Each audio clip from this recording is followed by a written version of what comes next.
going to be more people can watch it, hopefully. Anyway, today I want to talk about something that's very important that we all deal with. It's family system dynamics. Now, the reason I want to talk about this on my live here is because as guests that come to Rythmia, oftentimes they come by themselves. Now, very occasionally they'll come with their family or their spouse, but most people come individually first. And they do so much great work and they have so much change occur that they go home and their environment is obviously still the same, but they've shifted so much and they've become more authentic and more grounded, and they've processed historical trauma when they were at Rythmia. So there's a lot that's changed for them. And sometimes it can be a little rough when they get home. But what I'd like to also talk about is what are the family system sort of circumstances that people have that we sort of deal with in life in general. Because I think that can help when we understand this. It can help us understand our role within a family system and also the role of other family members that we have. Now, when I say family system, I'm not necessarily talking about just bloodline family. I'm not talking necessarily about a nuclear family. A family can be a work family, a community family, any sort of family. It can be, in your household family. It can be, we all have different family systems. We're members of multiple. So just for this example, I'd like to talk about like a home family system. Now, in a home, there's usually at least one person in that family system that is very emotionally sensitive. And that person is often an empath.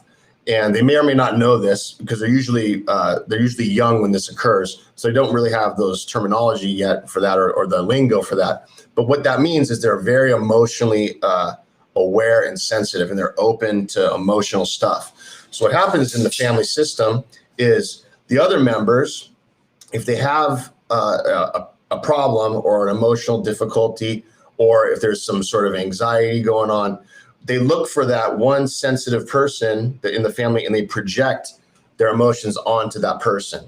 And then that person holds those emotions, and then the other family members feel calm and things are a little bit more mellow, and then everybody gets along. And so this person tends to do this all the time. This one person is very emotionally sensitive. What happens is if the family system is dysfunctional, so let's say there's a range or a continuum of very, very functional, high functioning, all the way down to very low functioning. And the family system slides on this scale, right? And so the more dysfunctional a family system is, meaning, let's say there's drug or alcohol abuse in the family system. Let's say there's physical violence or sexual abuse in the family system. All those things would be extreme, difficult problems within the system, right? So that would be considered like a dysfunctional family unit or a family system. So if that person is very emotionally sensitive is picking up on anxiety and addiction vibes and trauma and all this sort of abuse and neglect and abandonment, if they're picking up on this from the other family members and they're holding it for everybody, eventually that person that's very emotionally sensitive becomes overwhelmed. And it's called being flooded. And what happens is that person can then go sort of one or two roads. One road is they just become sort of like reclusive, closed off, isolating, super shy, and they kind of just like get away from everybody and they just kind of stay in their own little bubble because they're just overwhelmed. The other route is that they become potentially violent, or they act out, or they become rebellious and oppositional. And they might hit people in their family. They might start to do drugs or alcohol. They might get into fights a lot if they're a kid at school.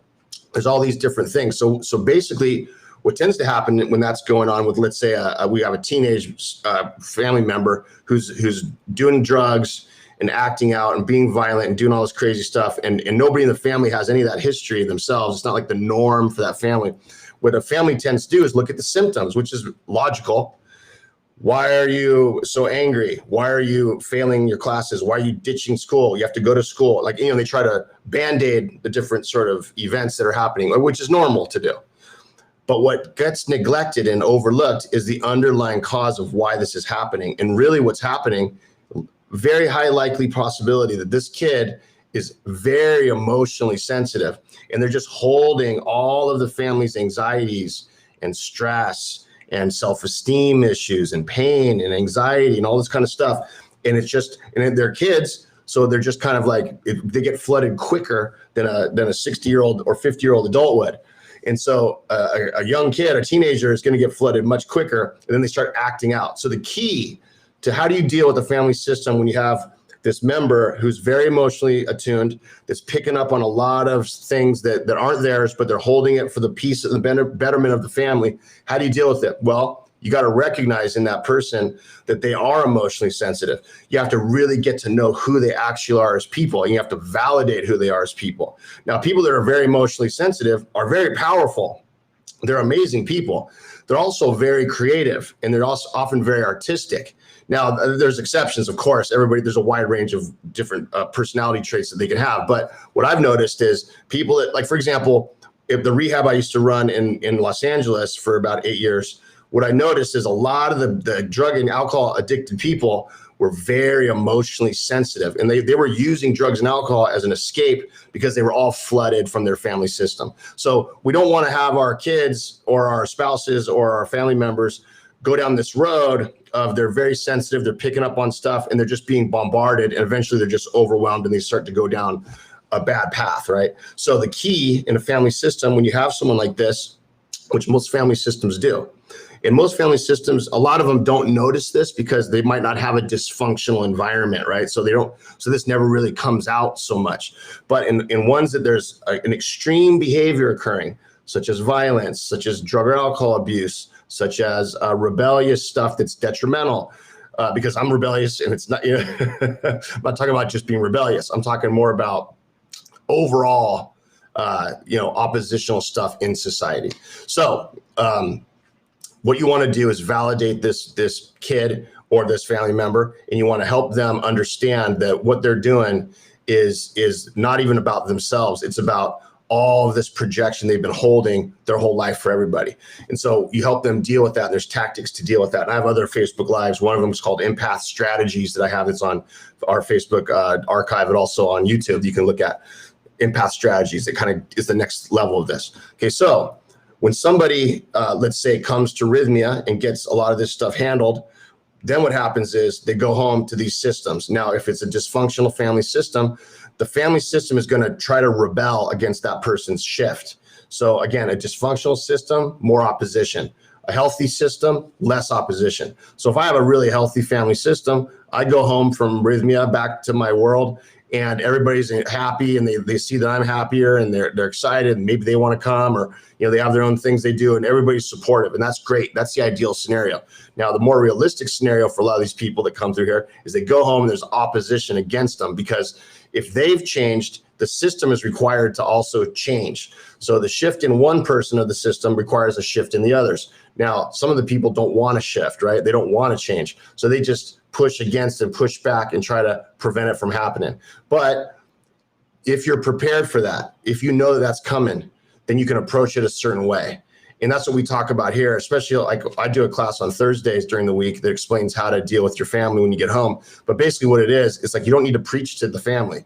You just, your own vibe will be a good enough of a message. Your own vibe of healing and groundedness and connection. It's very cool. So it's something to think about for sure when you're going to go and do a week of change and a week of connection for yourself at Rythmia, because there's going to be this amazing events, all these things that happen for you here through the plant medicine and the breath work and the meditation and the yoga and the food and the body work, and the spa and all this kind of stuff. So you're like totally rejuvenated and back to yourself and connected again.